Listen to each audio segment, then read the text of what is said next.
열왕기하 17장 1에서 23절 말씀입니다. 17장 유다의 왕 아하스 제12년에 엘라의 아들 호세아가 사마리아에서 이스라엘 왕이 되어 9년간 다스리며 여호와께서 보시기에 악을 행하였으나 다만 그 전 이스라엘 여러 왕들과 같이 하지는 아니하였더라. 아수르의 왕 살만에셀이 올라오니 호세아가 그에게 종이 되어 조공을 드리더니 그가 애굽의 왕 소에게 사자들을 보내고 해마다 하던 대로 아수르 왕에게 조공을 드리지 아니하매 아수르 왕이 호세아가 배반함을 보고 그를 옥에 감금하여 두고 아수르 왕이 올라와 그 온 땅에 두루 다니고 사마리아로 올라와 그곳을 3년간 애워쌌더라. 호세아 제9년에 아수르 왕이 사마리아를 점령하고 이스라엘 사람을 사로잡아 아수르로 끌어다가 고산 강가에 있는 할라와 하볼과 메대 사람의 여러 고을에 두었더라. 이 일은 이스라엘 자손이 자기를 애굽 땅에서 인도하여 내사 애굽의 왕 바로의 손에서 벗어나게 하신 그 하나님 여호와께 죄를 범하고 또 다른 신들을 경외하며 여호와께서 이스라엘 자손 앞에서 쫓아내신 이방 사람의 규례와 이스라엘 여러 왕이 세운 율례를 행하였습니다. 사랑하는 형제 여러분, 12월 9일 금요일 새벽 묵상에 오신 것을 환영합니다. 16장까지에서는 이스라엘 남북 왕국이 극도로 패역하여서 하나님의 징계를 수차 받으면서도 가나안 땅에 계속 남아있을 수 있었던 것은 어떻게든 택하신 백성에게 회개의 기회를 더 주시려는 하나님의 길이 참으심 때문임을 알 수가 있었습니다. 그런데 이제는 끝끝내 회개하지 않는 이스라엘은 결국 멸망하는데요. 먼저 북왕국이 당시 크게 발흥하던 아시리아 제국에게 멸망당했습니다. 1절 유다의 왕 아하스 제12년에 엘라의 아들 호세아가 사마리아에서 이스라엘 왕이 되어 9년간 다스리며 여호와께서 보시기에 악을 행하였으나 다만 그전 이스라엘 여러 왕들과 같이 하지는 아니하였더라. 호세아가 여호와께서 보시기에 악을 행하였으나 다만 그전 이스라엘 여러 왕들과 같이 하지는 아니하였더라고 평가는 받으면서도 호세아 때에 북이스라엘이 완전히 멸망을 당하게 된 사실을 본문에서 보여주는 것은 무슨 뜻일까요? 그것은 첫 왕 여로보암 이래 200년이 넘도록 누적된 죄악과 우상숭배가 멸망의 원인이었음을 알게 하는 말씀이십니다. 하나님은 영원하신 분이시고 인간은 한 세대만 살고 떠납니다. 한 세대만 살고 떠난다고 그 세대가 저지른 죄악이 무효가 되는 것이 아니죠. 하나님께는 아직 누적 중이신 것입니다. 영원하신 분과 언약을 맺었으니 영원히 지켜드려야 할 것을 생각하면 마땅히 자손 대대로 언약에 충실해야 하는 것이죠. 그래서 하나님은 세대를 뛰어넘으면서 기다리시는데요. 그 기다림의 시간은 인간의 죄가 무시되는 시간이 아니라 죄가 누적되면서 징벌을 누적하며 심판의 때를 앞당기고 있는 시간임을 알아야 할 것입니다. 그러므로 참되게 회개하여 거듭나면 선조의 죄로 인한 저주가 끊어질 것이지만 회개하지 못하면 선조의 죄로 인한 심판까지도 전부 당하게 되는 것입니다. 그러니 지혜자라면 어떻게 해야 하겠습니까? 신속하게 회개를 하고 죄를 버리는 것만이 지혜로운 것입니다. 왜 선조의 죄까지 덮어 씌우냐고 원망할 것이 아니라 선조의 죄까지도 애통하며 회개했어야 하는 것입니다. 즉각적인 징벌이 임하지 않는다고 해서 죄악에서 떠날 줄 모른다면 그것은 자기 머리 위에 진노를 더욱 쌓고 있는 것이고 선조들로 인한 진노까지 다 당하는 것입니다. 호세아가 선대 왕들보다 그래도 나은 점은 새로운 우상을 만들지 않았다는 점. 아수르가 침공하여서 베델의 금송아지를 가져갔을 때에도 새송아지나 다른 우상을 세우지 않았거든요. 그러나 그런 점이 있다 할지라도 회개를 했냐가 중요할 뿐입니다. 선조 대대로 내려왔던 그 죄악으로 인한 저주를 끊어내냐가 중요하지. 그저 그 저주가 끊어지지는 않고 있는데 그 저주를 그대로 당하고 있는데 회개하지 않고 선조들보다 조금 나았다는 것이 뭐가 중요하겠습니까? 죄를 조금 덜 지었다는 것이 중요한 것이 아니라 회개를 하냐 이것만 중요한 것입니다. 한편 호세아가 베가를 살해하고 왕이 된 배후에는 아수르의 디글랏 빌레셀 3세의 적극적인 도움이 있어서였고요. 그래서 아수르에 조공을 많이 바쳤습니다. 그런데 디글랏 빌레셀 3세가 죽자 호세아는 애굽을 의지하여서 반아수르 정책을 펼쳤습니다. 이것이 화근이 되었던 것이죠. 3, 4절 아수르의 왕 살만 에셀이 올라오니 호세아가 그에게 종이 되어 조공을 드리더니 그가 애굽 왕 소에게 사자들을 보내고 해마다 하던 대로 아수르 왕에게 조공을 드리지 아니하매 아수르 왕이 호세아가 배반함을 보고 그를 옥에 감금하여 두고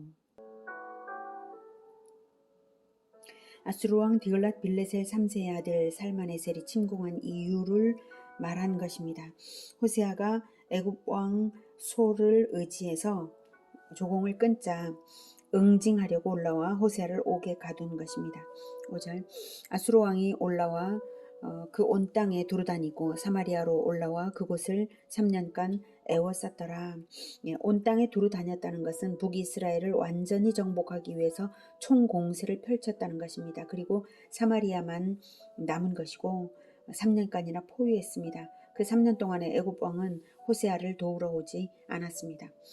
인생들이 위기에 처할 때 하나님을 의지하지 않고 세상을 의지하는 것이 아무 소용이 없음을 보여주는 것이죠.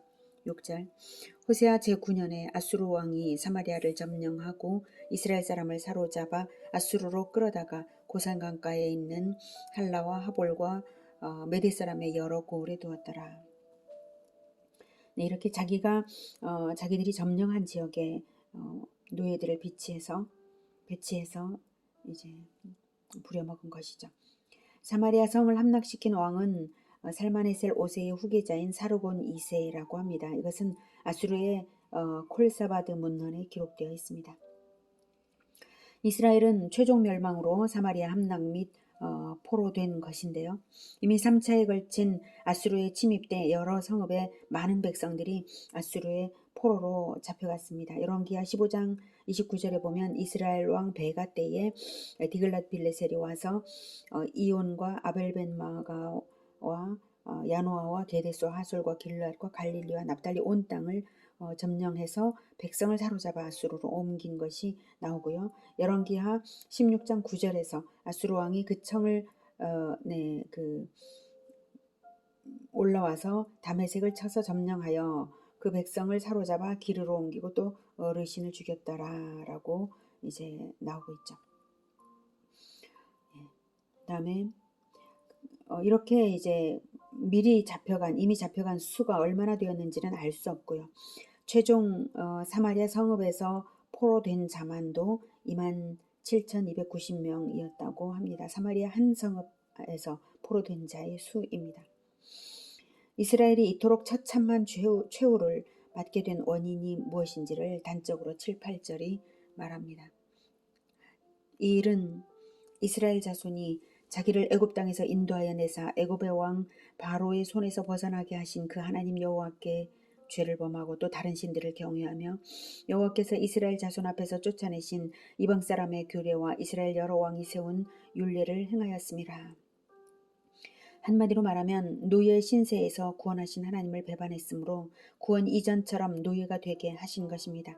언약을 배반했으므로 언약 이전으로 돌려놓으신 것입니다. 이스라엘 자손들의 죄악상을 9절부터 구체적으로 말씀하십니다. 9절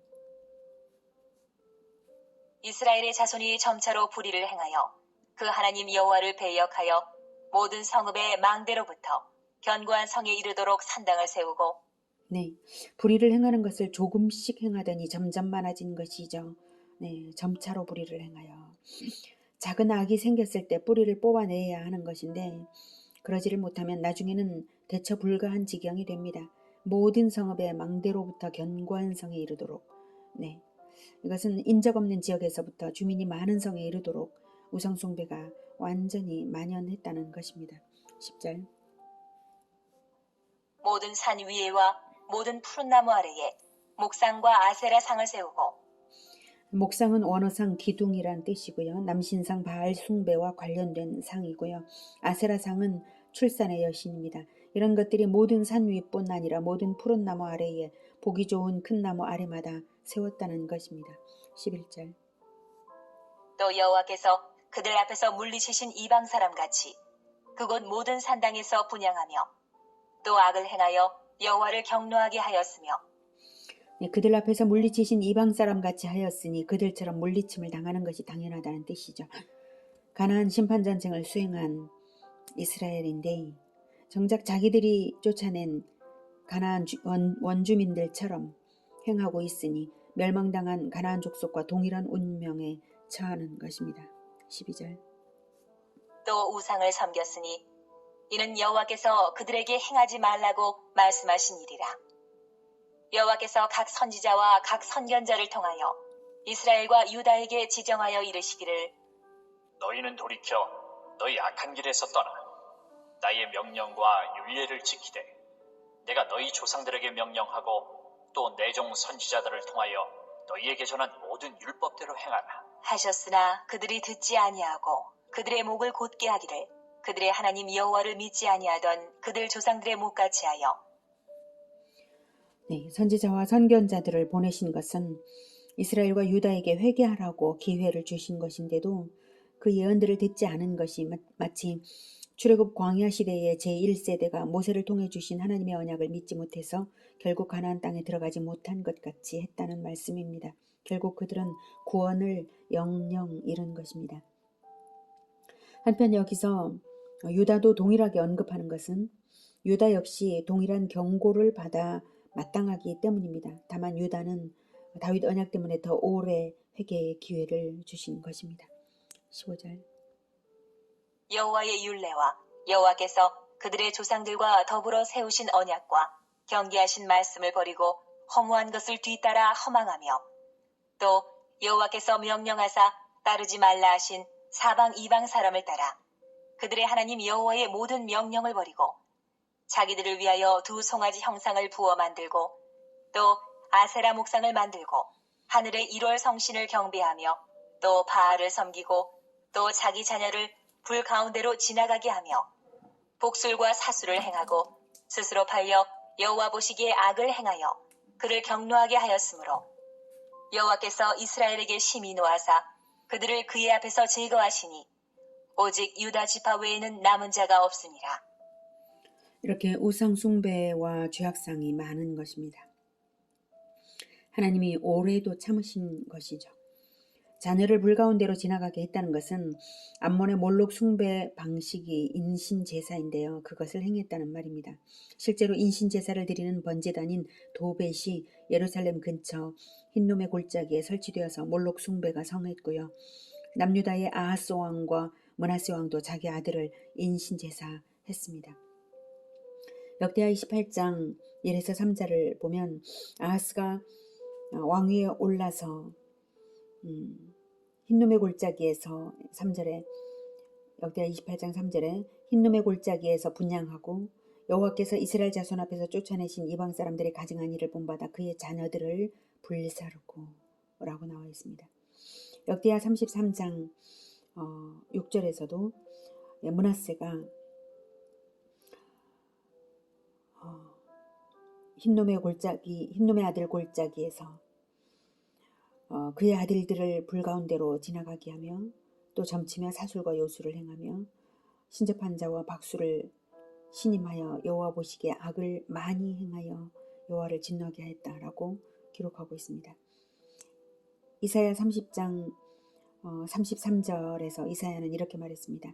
대저 도벳은 이미 세워졌고 또 왕을 위하여 예비된 것이라 깊고 넓게 하였고 거기에 불과 많은 나무가 있은즉 여호와의 호흡이 유황개천 같아서 이를 사르시리라 이렇게 예언을 했습니다. 예레미야 7장에서도 7장 29에서 34절에서 이렇게 말씀을 하셨습니다. 너희 머리털을 베어버리고 벗은 산 위에서 통곡할지어다. 여호와께서 그 노하신 바 이 세대를 끊어버리셨습니다. 여호와께서 말씀하시되 유다 자손이 나의 눈앞에 악을 행하여 내 이름으로 일컬음을 받는 집에 그들의 가증한 것을 두어 집을 더럽혔으며 흰놈의 아들 골짜기에 도벳 사당을 건축하고 그들의 자녀들을 불에 살랐나니 내가 명령하지 아니하였고 내 마음에 생각하지도 아니한 일이니라. 그러므로 여호와께서 말씀하시니라. 날이 이르면 이곳을 도벳이라 하거나 흰놈의 아들의 골짜기라 말하지 아니하고 죽임의 골짜기라 말하리니 이는 도벳에 자리가 없을 만큼 매장했기 때문이니라. 이 백성의 시체가 공중의 새와 땅의 짐승의 밥이 될 것이나 그것을 쫓을 자가 없을 것이니라. 그때 내가 유다 성읍들과 예루살렘 거리에 기뻐하는 소리, 즐거워하는 소리, 신랑의 소리, 신부의 소리가 끊어지게 하리니 땅이 황폐하리라. 이렇게 최종적으로 자기 자녀들을 불 가운데로 지나가게 하며 스스로 팔려 자발적으로 죄악과 우상숭배를 적극적으로 행하는 지경에 이른 것은 더 이상 하나님이 참으실 수 없으신 지경입니다. 그래서 결국 하나님 앞에서 제거하시고 원수에게 넘겨주신 것입니다. 우리는 이 마지막 행실들과 결국을 유심히 보고 우리 자녀 세대의 행실들을 살펴봐야 합니다. 지금 세태가 어떻습니까? 부모들은 세상 경쟁에 눈이 어두워서 자녀들을 물신 숭배의 길로 들이는 출세 지향으로 치달리며 자녀들의 영혼이 세상 신에게 팔려 죽어가는 것을 방치하고 있지 않습니까? 자녀 세대들은 동성애와 귀신 숭배와 퇴폐한 문화를 마치 낭만이나 멋인 양 여겨서 적극적으로 튀며 행하고 있지 않습니까? 죄악된 문화가 젊은 세대를 주도하고 있고 경건한 통습은 사라져가고 있는 이때가 바로 저 멸망의 시대를 담지 않았습니까? 우리가 내 자식 하나만 안전하면 되는 문제가 결코 아닙니다. 물론 내 자식 하나만이라도 지켜내야죠. 내 자식 하나는 반드시 지켜내야죠. 더불어 이 세태를 통탄하며 함께 개혁하며 일어서야 하는 무리도 그런 무리가 있어야 하지 않겠습니까? 19절. 유다도 그들의 하나님 여호와의 명령을 지키지 아니하고 이스라엘 사람들이 만든 관습을 행하였으므로 여호와께서 이스라엘의 온 족속을 버리사 괴롭게 하시며 노략군의 손에 넘기시고 마침내 그의 앞에서 쫓아내시니라. 최종적으로 훗날 유다도 멸망하고만 원인이 동일하다고 말하고 있습니다. 개혁이 절대적으로 필요한 이유를 보여주는 것입니다. 21절. 이스라엘을 다윗의 집에서 찢어 나누심에 그들이 느밧의 아들 여로보암을 왕으로 삼았더니 여로보암이 이스라엘을 몰아 여호와를 떠나고 큰 죄를 범하게 하며 이스라엘이 남북으로 분단된 것은 솔로몬의 우상 숭배에 대한 징벌이었습니다. 그래서 다윗의 집에서 찢어 나누셨다고 하고요. 이에 대한 예언은 이미 솔로몬에게 직접 나타나셔서 주신 것이 열왕기상에 있습니다. 열왕기상 11장 6에서 13절에 여호와께서 솔로몬에게 말씀하시되 내게 이러한 일이 있었고 또 내가 내 언약과 내가 내게 명령한 법도를 지키지 아니하였으니 내가 반드시 이 나라를 내게서 빼앗아 내 신하에게 주리라. 그러나 내 아버지 다윗을 위하여 내 세대에는 이 일을 행하지 아니하고 내 아들의 손에서 빼앗으려니와 오직 내가 이 나라를 다 빼앗지 아니하고 내 종 다윗과 내가 택한 예루살렘을 위하여 한 지파를 내 아들에게 주리라 하셨습니다. 솔로몬이 우상 숭배를 하는 것은 많은 처첩들을 거느리면서 그 이방 여인들을 위해서 여러 신전들을 다 세운 것입니다. 그런데도 이렇게 하나님께 경고를 받았음에도 불구하고 솔로몬의 회개가 신속히 되지 않고 죄악은 아들대에 물려지게 된 것입니다.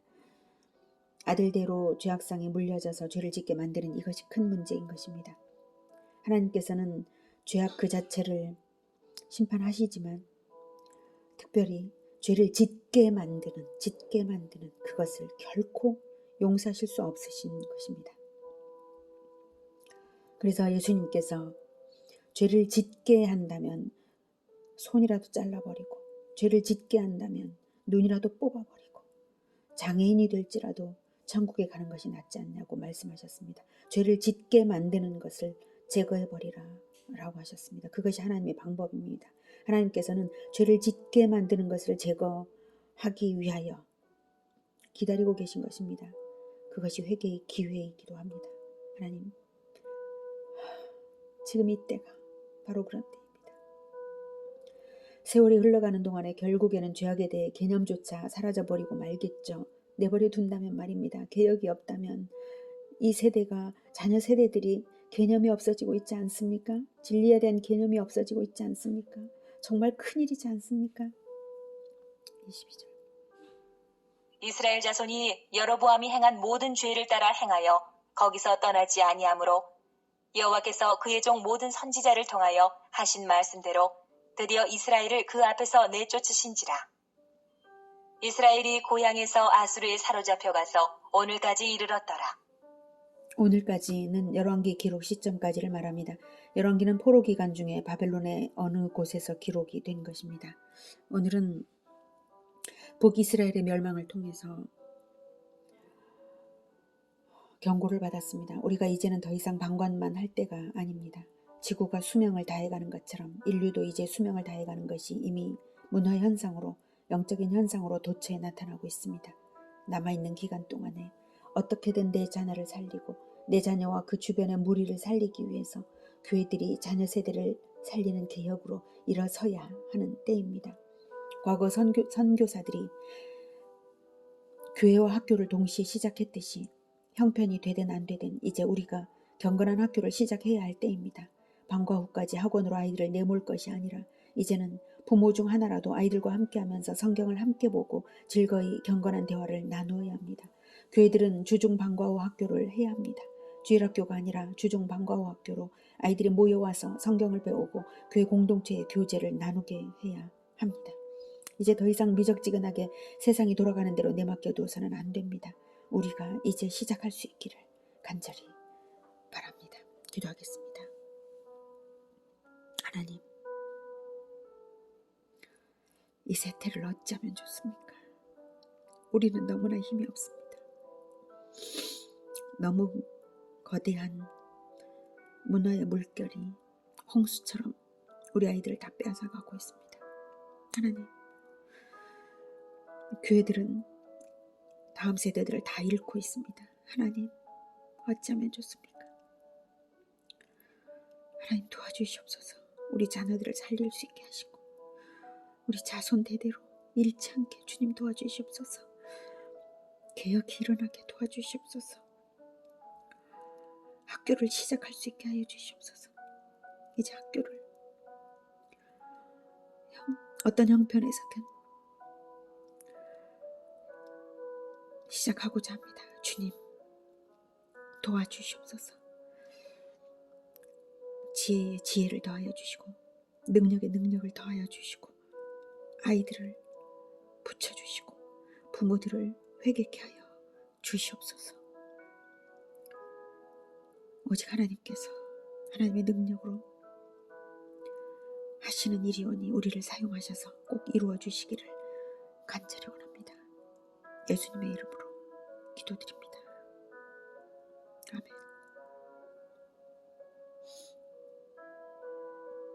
이어지는 시간은 개인 기도 시간입니다.